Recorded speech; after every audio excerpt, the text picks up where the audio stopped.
Malheureusement, ce genre d'accident arrive trop souvent. Dans une situation comme celle-là, le personnel infirmier doit être prêt à agir immédiatement dès l'arrivée de l'enfant à l'hôpital.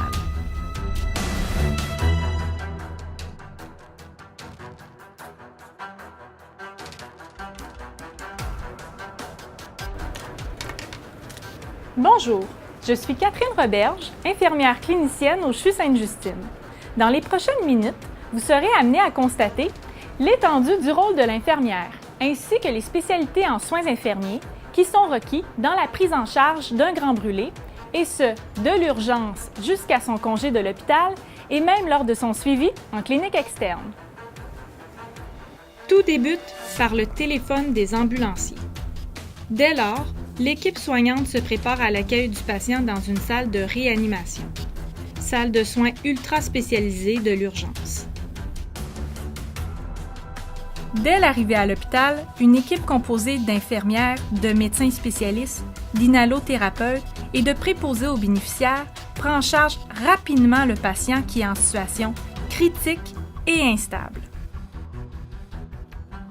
Le rôle des infirmières est d'évaluer et d'attribuer une cote de priorité en lien avec la gravité des signes et symptômes présents chez l'enfant.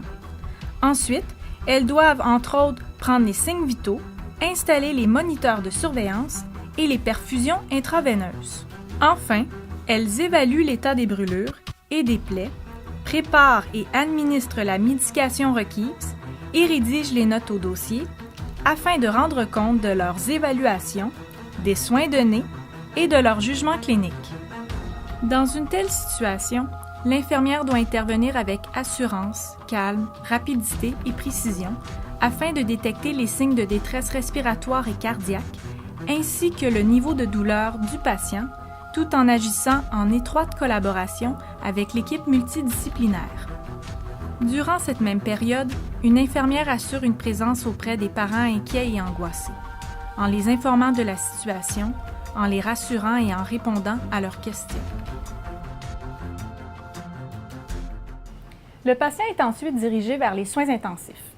Durant le déplacement, une infirmière évalue l'état du patient via des moniteurs de surveillance. À son arrivée à l'unité, elle donne un rapport du contexte de l'accident et des soins que l'enfant a reçus à sa collègue afin de permettre une bonne continuité des soins. Par la suite, l'infirmière s'assure du confort, de l'état clinique du patient et elle installe les moniteurs de surveillance respiratoire et hémodynamique. L'infirmière, en collaboration avec un inhalothérapeute, assure le maintien des fonctions cardio-pulmonaires du patient. Elle se doit aussi d'informer et d'expliquer la nécessité de tous ces appareils à la famille, ainsi que la prise en charge faite par l'équipe soignante.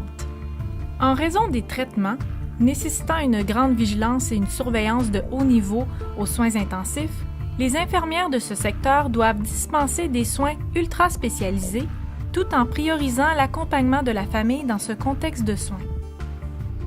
Elles doivent aussi penser à leurs autres patients, par exemple ceux en attente d'une greffe cardiaque. Les enfants sont parfois branchés à un cœur mécanique qui permet de pomper le sang, qu'on appelle cœur de Berlin. Ou encore, dans le cas d'un patient dont le cœur ou les poumons sont inefficaces, celui-ci est placé sous ECMO, appareil permettant au sang d'être oxygéné et de circuler adéquatement dans le corps. Il faut savoir que les infirmières aux soins intensifs s'occupent de patients qui ont de nombreuses perfusions, moniteurs ou appareils de traitement de haute technologie qui assurent l'ensemble des fonctions vitales des patients. Ce sont elles qui prennent en charge globalement ces derniers. Aujourd'hui, la technologie de pointe et l'informatique sont des outils utilisés au quotidien par les infirmières de ce secteur.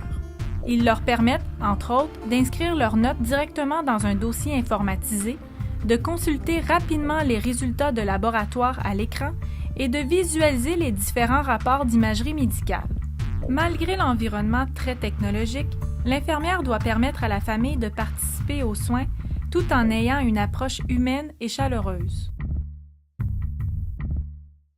Dès qu'un patient atteint de brûlures graves est plus stable au niveau de ses fonctions respiratoires et cardiaques, le chirurgien planifie de débrider ses plaies en hydrothérapie, soit en utilisant une civière douche ou un bain thérapeutique.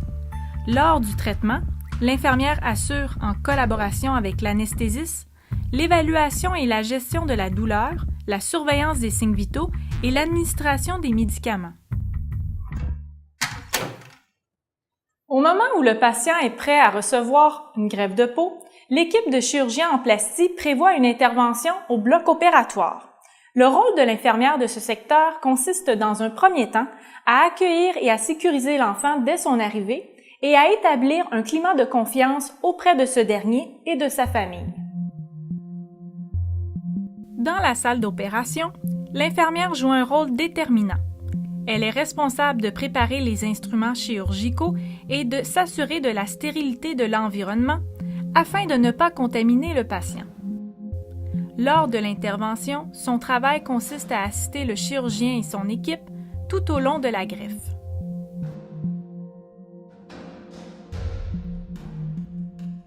À sa sortie du bloc opératoire, le patient est alors transféré vers l'unité de chirurgie, où une infirmière et une infirmière auxiliaire l'accueillent. Elles expliquent la routine de soins ainsi que les règles de vie du département aux parents. Durant son séjour à cette unité, l'infirmière et l'infirmière auxiliaire travailleront en étroite collaboration afin de prodiguer les soins requis et répondre aux besoins de l'enfant et sa famille. À cette unité, l'infirmière travaille en équipe interdisciplinaire, notamment avec une infirmière spécialisée ayant une expertise en soulagement de la douleur et qui offre une approche tant pharmacologique que par des interventions apaisantes.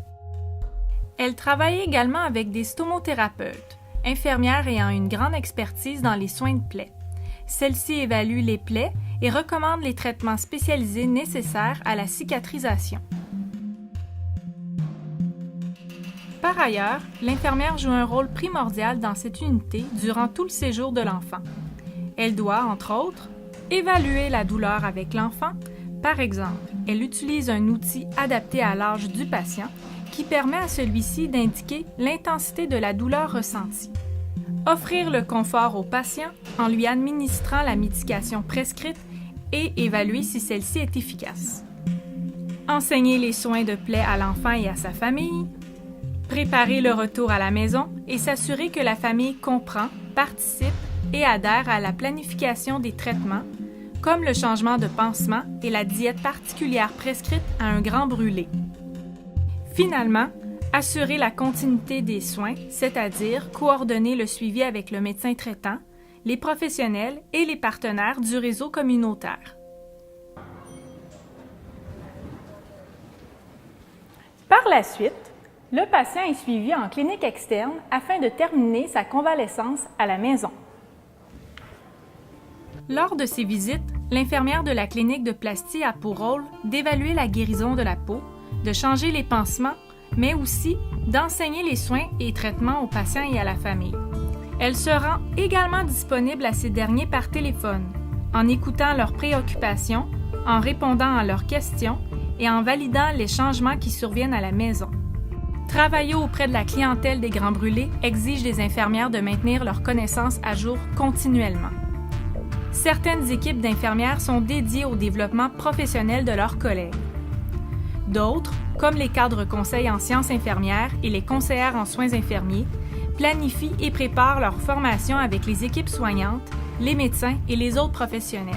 De plus, elles organisent des formations interactives en salle de simulation afin de maintenir les compétences, les connaissances et les habiletés requises lors de réanimation ou d'intervention d'urgence.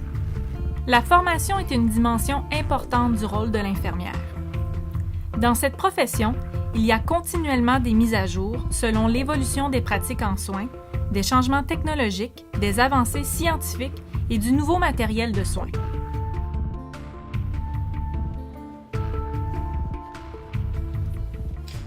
J'espère que ce bref aperçu des différentes facettes de la profession d'infirmière vous a permis de constater l'éventail du rôle qu'elle peut exercer auprès de l'enfant et de sa famille. Que ce soit à titre de soignante, formatrice, experte en technologie, confidente et j'en passe. Nous souhaitons avoir suscité votre curiosité et de l'intérêt pour cette profession où de multiples possibilités s'offrent à vous. Et qui sait, une carrière au sein de notre équipe vous y attend peut-être.